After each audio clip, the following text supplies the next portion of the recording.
Hey guys, so we are back here, this time with class notes number 21, okay? Awesome, so we passed the 20. Let's get straight to it. So this week's class was a very quick review of a lot of things that we did in the past weeks. So after isolating the movement sections of the swallow palm change recently, and working on specific mobility for those stepping patterns like here, we try to sew them all back together this week. First, again, breaking down each and every section. So in order to be able to clearly identify which direction you should move to, how the joints, how your alignment should be organized and in which direction. And from there we went into a more fluid way of practice, so to say, because that's always the learning sequence, that you start with just practicing more or less robotic the single movement sections of each form, and you try to understand the alignment, the structure, and how you organize your body in space. Then you sew them all together, so you create a movement sequence, and which is still practiced very slowly and very cautious or mindful, so to say. And the last phase of your practice is always when you try to work on the qualities of the movement, where you amplify everything, you make certain things quicker, others you practice a little slower, you do them bigger, you make movements smaller, basically really trying to understand the space in between each and every movement sequence. Okay, so what you see here again is the step-by-step practice of the swallow palm change. I will forward this a bit. So the next part here, again, as I said before, is to not stop after each section, but move through the sections continuously without stopping. So again, stepping forward, lifting the hands, then diving down diagonally through the circle, and immediately when you arrive, you also start and initiate the next phase of the movement pattern. Okay, so very important part of the practice, to sew all those movement sections together into a unified movement flow. Okay, so that was the first part, integrating everything back into the bigger sequence of the swallow palm change. Right, so after that we went into the straight line practice, also a review. This time we reviewed line 1.1 to 1.4, so Kai Zhang, Peng Zhang, Dun Zhang, and Jin Long Tan Zhua, the first four of our first Houtian line. Okay, which is, if you are not familiar to our system, considered a very fundamental practice. So each and every form that you see here contains certain concepts for fighting. Of course, technique as well, but the technique is not as relevant as the concepts behind those movement patterns. Okay, so this was Kai Zhang. We continue with Peng, where you pull towards the side in a straight line, then you add a curve, and then you push forward. I also filmed applications for that later, so stay tuned. So this is Peng Zhang. Here's the turn again. Our second form of our 64 Houtian movement patterns.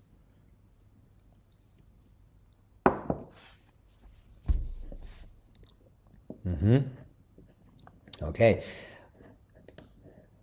After that, it's time for Dun, which opens up in the same way, but then you lift the arms and pull down in a straight line. Okay, this is the third one of our 64 Houtian palms, Dun Zhang, and it's like pulling down very heavily, And the important thing here is to learn to pull down from the hips instead of pulling down from the arms. So you sit back and you hinge from the hips, and this creates the power for the pull, which is not so common, right? So people usually try to pull with their arms first, but in this case here, you keep your arms more or less straight. You keep up the structure, you keep it strong and stable, but then you sit back with your hips, so you pull with the strength of your hips, and so your whole body mass, so to say. Okay, that's Dunzhang. We will talk about applications maybe next or the following week. And the last form we reviewed is Jinlong Tanzhua, the golden dragon shows its claws. Okay, so this has a very distinct first movement section where you rotate to the side, and you really create some speed here in shifting and pivoting around the heel of your front foot and the balls of your foot in your rear foot. That's an interesting pattern. Let's see that again. It's like a really quick turn on the heel and on the front part of your rear foot, and then you pierce forward with your fingertips and you move forward into a push and into a gongbu stance. Okay, so application-wise, it was also a short review of Kaizhang and Pongzhang. First, how you could use them without any other additional techniques. So remember that Kaizhang is the opening palm, so you open up the defense of your opponent, and then the basic learning point here, most important learning point, is that you learn to move your whole body mass and let it arrive at one point at the same exact time. Okay, so your body arrives at one point and your whole body mass strikes forward. So this is the exercise. Have your partner stand in front of you and try to find a really solid base, and then you basically just drop your own weight into the body of your partner. The second version of this is that you use and combine both hands. Both hands are either pushing forward, like here with my left hand, I push his arm into his shoulder socket, and the other hand is striking forward. And the second variation is that my left hand in this case pulls and jerks his head towards me before I strike forward with the other hand. Okay, this is quite powerful. One hand is pulling, the other hand is striking forward. Again, be nice to your training partners, but also don't take this too easily. Okay, you want to really feel the power of it. So jerk your partner forward with the pull, and then strike towards the chest. You know, don't hit the bone, don't hit the face, don't hit the throat. Just put your hand here on the upper part of your pecs, and this is good. This is a good place for the training. The next important thing here is that we now try to combine, and this is an interesting part, combine Kaizhang and Pongzhang, so the first and the second form of our Houtian Bagua Zhang. So by stepping forward on the center line, we use Kaizhang, and then we step into a 45-degree angle, pull his arm to the side, and this is called or considered a part of Pongzhang, the second form of our 64 Houtian movement patterns. Okay, so here, first version that we practiced was just by stepping out into a 45-degree angle. But later on, we also want to pull the arm. So the second one was talking about Pong again, and we did this last week. Remember, Pong has a straight pull towards the side, and this is very important because with this pull, you kind of uproot your partner. You bring your partner to the balls of their feet, so they lose the roots kind of, and then you add a circular motion and really strike or hit the inside of your partner's thigh with their own hand. And by doing so, you also lift that leg and move either into a single leg takedown, or you change hands, move to the side to a double leg takedown or into a dump.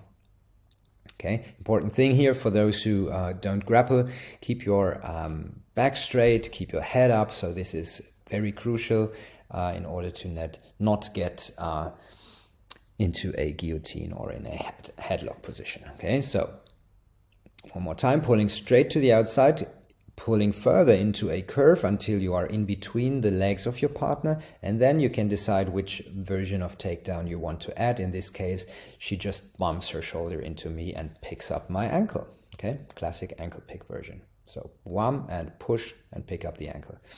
Okay, so that's one way to combine Kai Zhang and Pong Zhang, the first and the second form.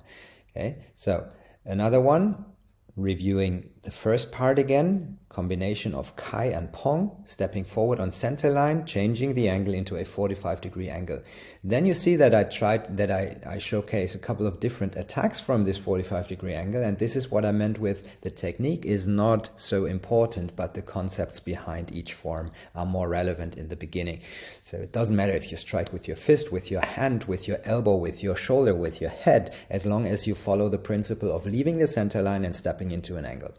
One more time here, I demonstrate the application from first using Pong Zhang as a way to manipulate the structure, move into a single leg takedown, and then using Kai Zhang to step forward and push straight and downward. You could also consider this as a variation for Pi-Quan in Xingyi-Quan, because the push is moving forward and down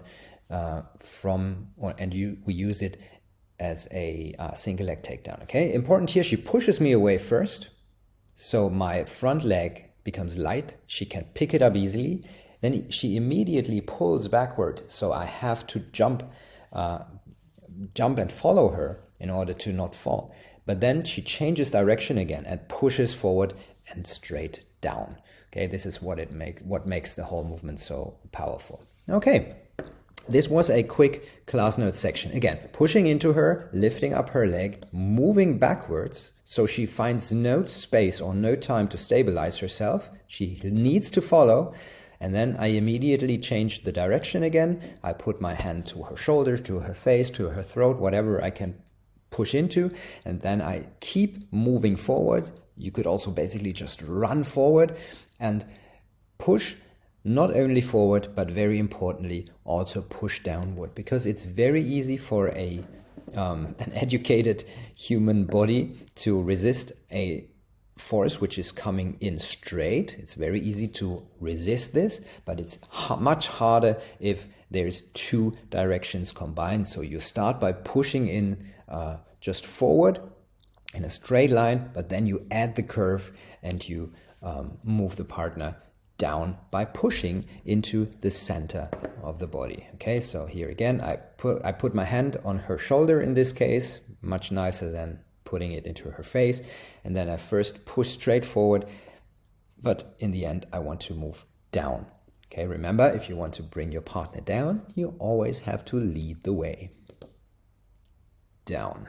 Okay, so that was about the combination of Kai Zhang and Pong Zhang. Simple variations. I especially like the takedown you just saw. It's very common. You see that in many different grappling sports. Single leg takedowns. In wrestling it's called post and run. Same thing. Okay, keep practicing it. That's a lot of fun. And see you again in class notes number 22 next week.